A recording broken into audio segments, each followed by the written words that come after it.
प्रिय छात्रों, एनसीईआरटी गणित कक्षा 10 में फिर से आपका एक बार स्वागत है।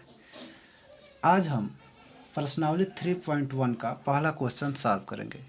क्वेश्चन सॉल्व कराने से पहले एक रिक्वेस्ट है, यदि आपने चैनल को सब्सक्राइब नहीं किया है तो चैनल को सब्सक्राइब कर ले और बेल आइकन को भी प्रेस कर दे ताकि वीडियो का नोटिफिकेशन सबसे पहले आपको मिल सके।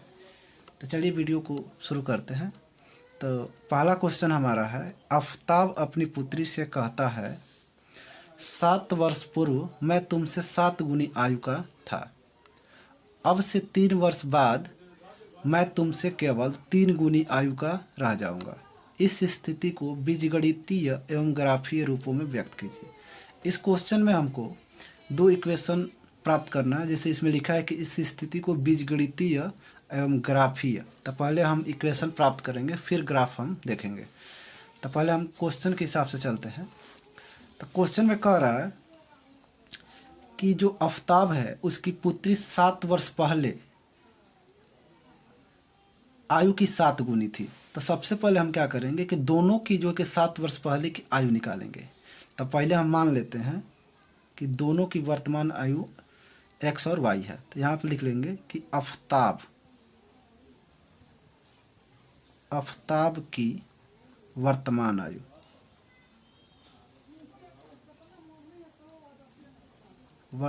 आयु बराबर x वर्ष।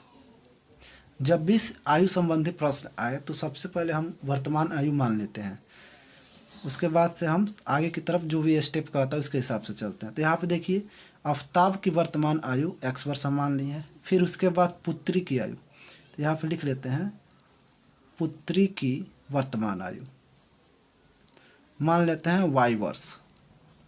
यह हमारा y वर्ष पुत्री की वर्तमान आयु हो गया।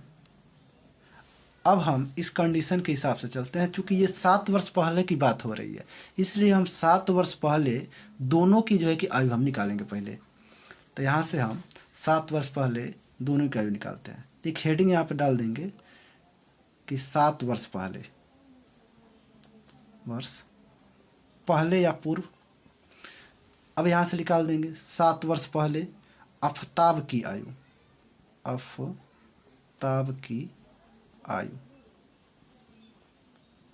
अब यहाँ पे ध्यान देना है कि चूंकि 7 वर्ष पहले की हम आयु जब निकाल रहे हैं, तो इसका मतलब जो वर्तमान आयु में से हम 7 अगर घटा दें तो 7 वर्ष पहले की आयु निकल जाएगी। इसी प्रकार हम पुत्री की आयु निकालेंगे 7 वर्ष पहले। तो 7 वर्ष पहले पुत्री की आयु जो होगी वो y-7 हो जाएगी। अब इस प्रथम शर्त के अनुसार हम देखेंगे। इस प्रथम शर्त में देखिए कह रहा है कि 7 वर्ष पूर्व मैं तुमसे 7 गुनी आयु का था।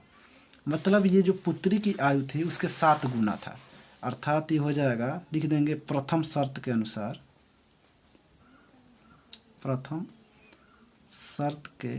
अनुसार हो जाएगा हमारा जो आफताब की आयु है x-7 वो पुत्री की आयु का 7 गुना है। ये प्रश्न के अनुसार हो गया। अब इसी को सॉल्व करेंगे तो एक इक्वेशन हमको मिलेगा। तो इसको हम सॉल्व कर लेते हैं। तो यहाँ से सॉल्व करेंगे जब हम, तो ये हो जाएगा x-7 इक्वल टू, इसको इस ब्रैकेट को हम तोड़ देंगे तो ये 7 से y में मल्टीप्लाई होके हो जाएगा 7y और 7 में होके 49 यानी 49 हो जाएगा। अब इसका हम पक्षांतर कर देते हैं। तो इसको जब LHS में लेके जाएंगे तो ये हो जाएगा x-7y इक्वल टू, इस 7 को जब उधर लेके जाएंगे तो ये प्लस में हो जाएगा यानी 49 + 7। फिर इसको थोड़ा सा जब आगे सॉल्व करेंगे तो ये होएगा x-7y इक्वल टू -42। ये हमारा हो गया पहला इक्वेशन। इसको इक्वेशन फर्स्ट कर लेते हैं। अब फिर हम क्वेश्चन की तरफ थोड़ा सा ध्यान देंगे। इस क्वेश्चन में तो ये पहला कंडीशन हम लोग का हो गया। अब इसमें कह रहा है कि अब से 3 वर्ष बाद मैं तुमसे केवल 3 गुनी आयु का रह जाऊंगा।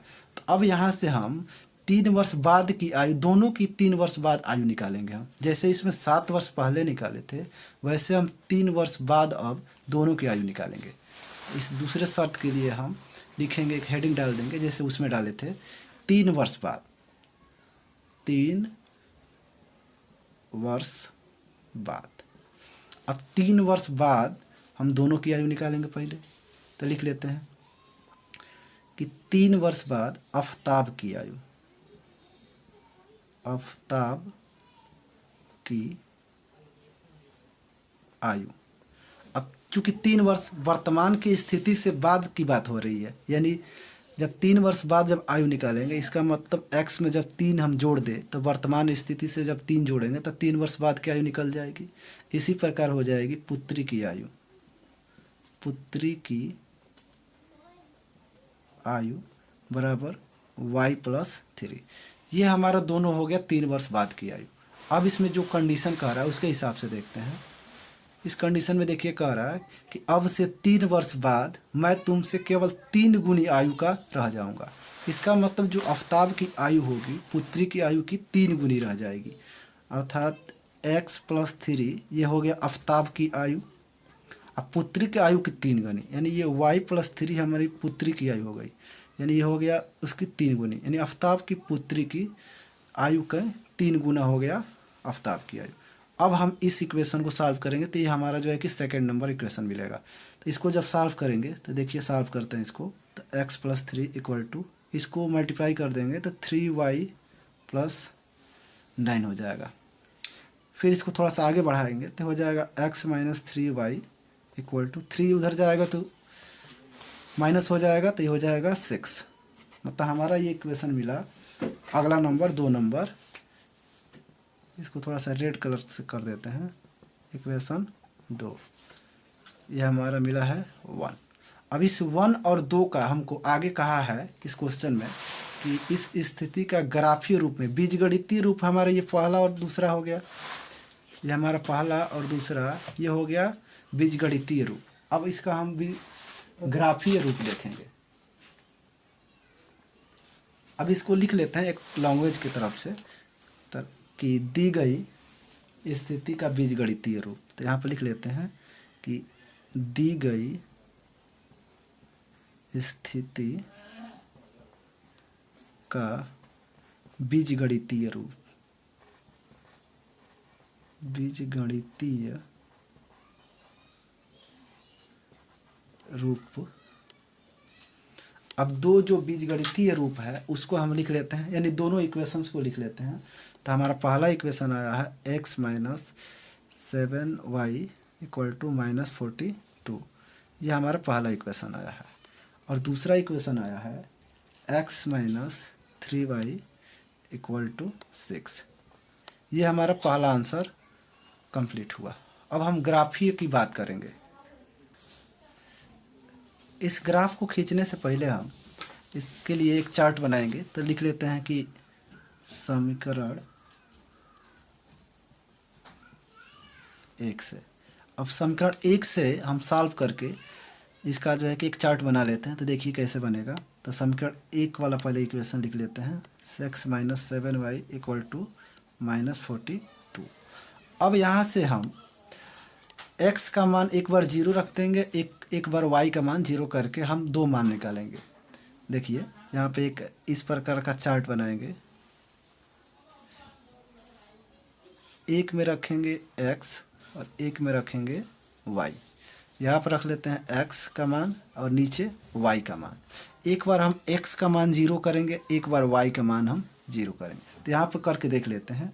यदि हम x बराबर 0 करते हैं तो यहाँ से देखिए आप, अगर यदि x बराबर आप 0 करेंगे तो यहाँ पे y का मान, यहाँ पे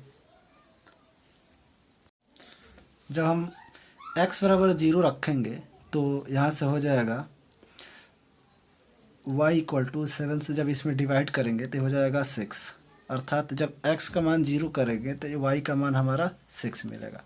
इसी प्रकार एक बार हम यदि y बराबर 0 करते हैं तो यहाँ पे देखिए जब y बराबर हम 0 करेंगे तो ये पूरा जो है कि मान यहाँ पे 0 हो जाएगा और x का मान सीधा यहाँ पे -42 हो जाएगा, यानी y का मान यहाँ पे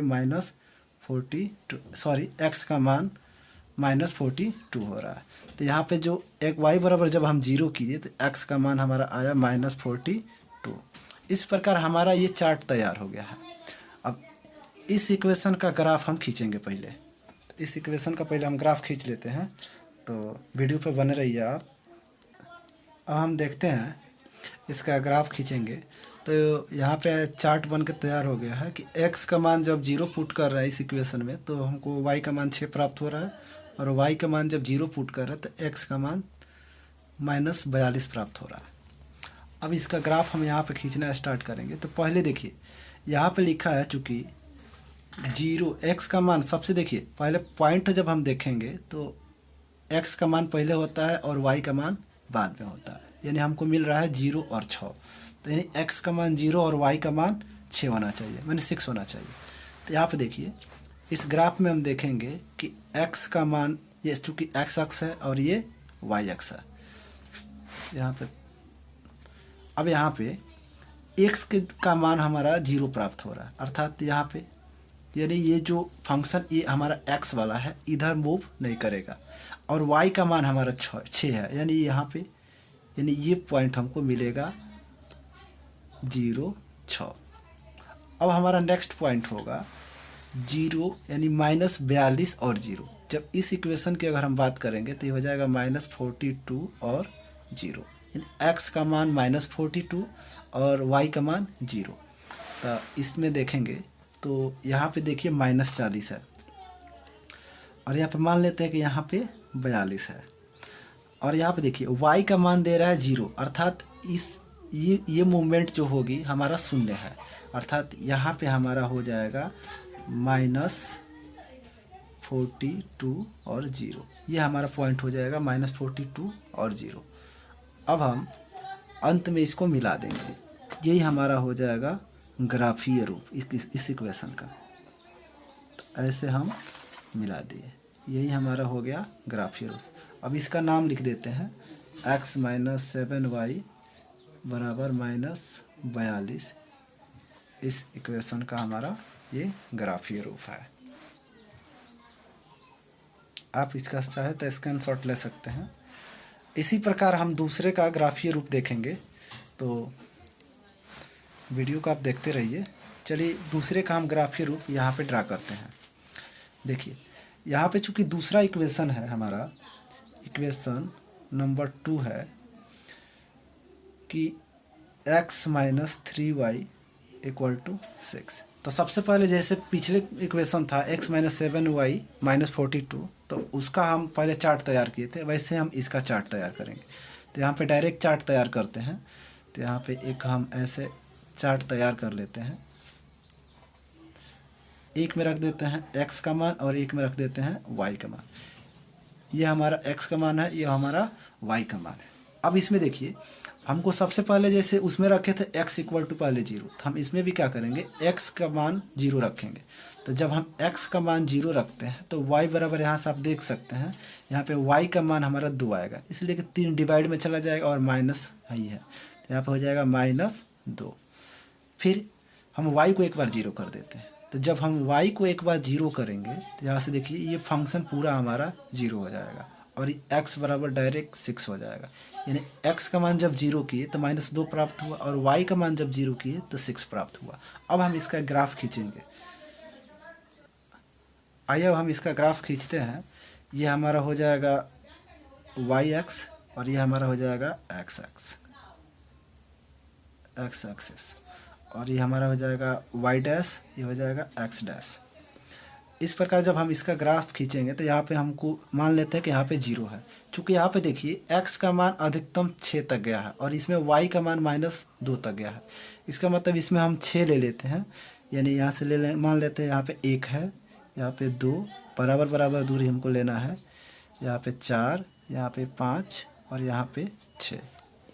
अब इसी प्रकार हम नीचे भी ले लेंगे, तो यहाँ पे ले लेते हैं -1, -2, -3, -4, -5, -6।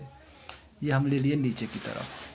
अब इसी प्रकार हम ऊपर भी लेंगे, 1, 2, 3, 4, यहाँ पे ले लेंगे -1, -2, -3, -4, -5, -6।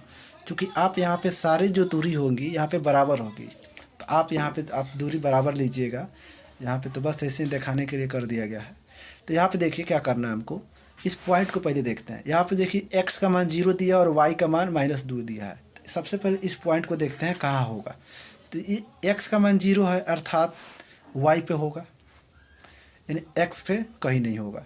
y का मान -2 अर्थात इस पर, और x का मान 0, यानी हमारा पॉइंट यहाँ पे होगा 0 -2। अब यहाँ पे आ जाते हैं 6 और 0, यानी हमारा 6 और 0 देखना है कि कहाँ पे है।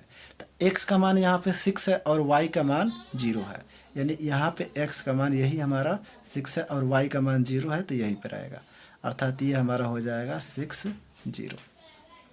अब इस पॉइंट को दोनों को मिला देंगे, हमारा इस इक्वेशन का ग्राफीय रूप मिल जाएगा। तो इसको हम मिला देते हैं, तो इस प्रकार मिला देंगे, यही हमारा दूसरे इक्वेशन का ग्राफीय रूप होगा। इसका नाम दे देते हैं कि x - 3y = 6।